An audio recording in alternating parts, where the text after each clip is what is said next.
If you guys have been watching the YouTube channel, you know this house was bought with creative finance, both subject to and seller finance. But I get questions all the time. Look at all these questions and all the content that we script out and try and give you guys value for. The question I get all the time is, can you buy multifamily with creative finance? Now I'm in my house today. Obviously, we're just riffing, trying to give you guys amazing value. We just got back from Dallas, and what we did is we flew to Dallas to go see a multifamily property in San Angelo, Texas. So let me come show you this. This is the property right here, 1711 Greenwood Street in San Angelo, Texas. As you can see, there are 43 units here. This pool looks empty, but you guys will see in the B-roll footage that this pool is actually beautifully done. All the roofs are done. It's very green outside, even though this indicates it's ugly. We also got a river in the purchase. Oh, and we got a lake in the purchase right here too. We own this lake. All of this is our property. And as you can see, these are pretty substantial buildings. Let's do a little walking man view, okay? If I come click right here, you will see these are our buildings right here. Let's click down here. So we just bought this multifamily property, 43 units, all with creative finance. So let's break down the who, what, when, where, why of all of this, okay? So let's talk about, first and foremost, let's talk about what, okay? What's the what? The what in this situation, it's 43 units in Texas. Why am I buying this deal? I'm buying this deal in kind of an economic situation where the economy is going to start dipping down. We already are in a recession by a lot of people's calculations. All right, so the what is 43 units in San Angelo, Texas, okay? Why would I buy in San Angelo, Texas, by the way? I would buy in San Angelo, Texas because there's 2 private colleges and there's an army base there. San Angelo is actually growing crazy. Tons of new builds going on. People are moving there because it's affordable. Okay, so it's affordable housing, 43 units. It is in 9 buildings that you guys just saw right there in Texas, which is very favorable for growth. Number one, a lot of people from all over the country are moving to Texas. And 2, I'm a landlord, so I want to evict people when they don't make their payment. Okay, so it is affordable housing. This is very, very important. As the economy shifts and changes, you're going to see a lot more people moving into affordable housing or trying to find affordable housing. That's the what. Let's talk about the who. The who is who brought me the deal, is a wholesaler. This is why creative finance is so powerful. Guys, this is what happens in real life. Instead of stopping and trying to plan everything in your effing life, just riff a little bit, okay? Thank you for all the wholesalers who don't know what they have in their hands when they're talking to a seller. The seller's motivated, okay? So the person who brought it to me is a wholesaler. His name is Paul. So thank goodness to Paul. Paul, please never join my mentorship. Please always find these deals and just bring them to me. What happened is Paul ended up getting me on the phone with the seller. The seller's name is Mario, okay? So why would Mario, and what is Mario's real goal with this? Mario's goal is to retire. He owns this property. He's dealing with tenants. He's dealing with toilets. He's dealing with trash and property managers and all of these things. And finally he gets to 55 years old and he says, I'm done. I don't want to do this anymore. And so he says, I'm going to sell my property. So Mario says, I want to sell this property for $3 million.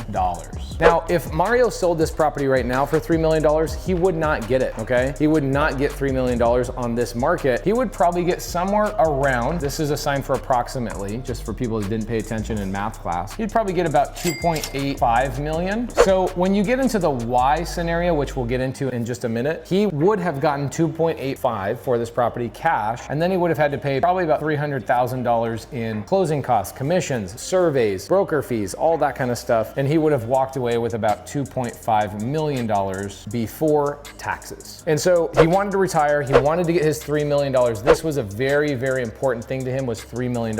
And so when Paul called him and he said, I'm not negotiating anything under $3 million, Paul immediately thought of me and said, dude, can I bring this to you? And maybe you can talk to the seller and get the seller to seller finance this property to you. And so Mario immediately said yes, okay? Sometimes sellers don't immediately say yes, you gotta work on them, but why did Mario immediately say yes? Is because, one, for 35 years, Mario has been doing creative finance. So he already understands it, and most of the time when you get into multifamily, this is something very interesting. Most multifamily owners and operators are very savvy, and savvy people are open to seller finance, okay? And here's why, okay? There are massive tax benefits. Also, you make more money. How do you make more money? You make way more money on seller finance because there's no real estate agents involved. There's no brokers involved. There's none of that that's gonna take all your money from you. You just work out a deal between the buyer and the seller themselves. You make way more money, way less hassle, and it is way quicker. And Mario, okay, Mario will end up actually bearing 4% interest on this deal, okay? So let's break down the deal for you. I did the calculation today. Mario, even though he's selling the property for $3 million to me, he will end up selling this property for over $5 million to me. And the reason being is because he has 4% interest, and 4% interest over 30 to 50 years is $5.5 million. He'll make an extra $2.5 million just in interest on this deal. So check this out. Here's the terms of the deal. 43 units, $0 down. Why would the seller give me $0 down? Well, because I'm giving him his purchase price. Let's answer this again, because you're looking at me and you don't think I just answered this question. I did answer this question. So again, why is the seller giving me $0 down? Because I'm the only person that was willing to give him his $3 million.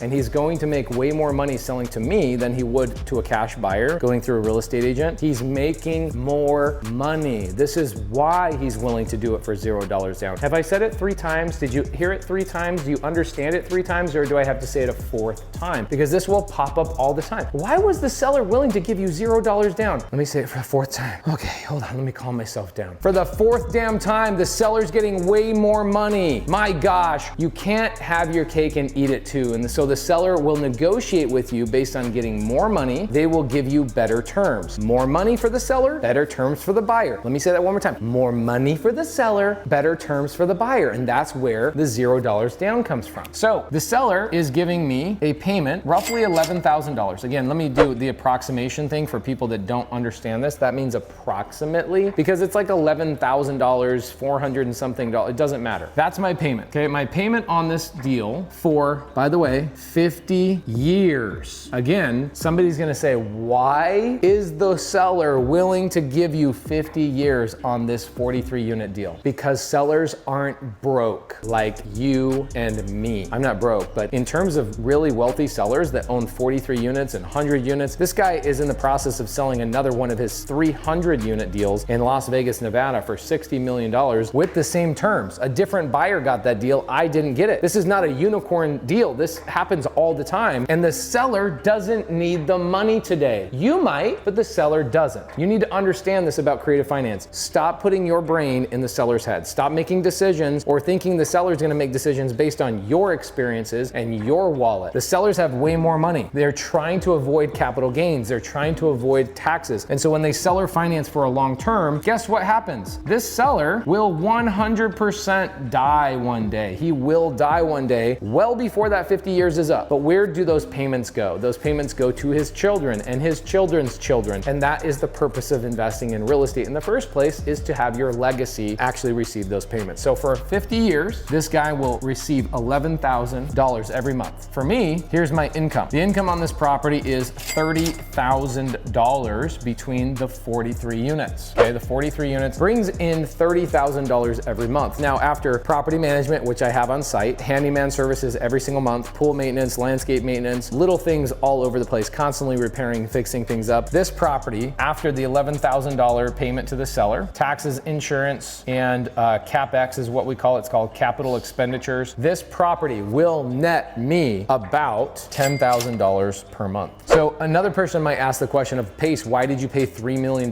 for something that's only worth $2.85 million? Well, the reason being is because I will net $10,000 a month. Immediately on first month, I've made 10 grand with no credit check, no credentials, none of that stuff. So it's a pretty powerful deal. I don't care about the purchase price. I care about the terms associated with it. $0 down. The seller's getting 4% interest on this payment for 50 years. No balloon. This is very powerful for a lot of people. There's no balloon on this deal, meaning that there's no end of that 50-year term. Now, hopefully this answers your question of, can you buy a property within multifamily with creative finance? The answer is yes. We just did it. We gave you the address. Go check it out. Go check out Public Record, and then go check out the videos on the end cards, wherever they are, because Giselle wants me to point to the end cards that I don't know that exist. See ya.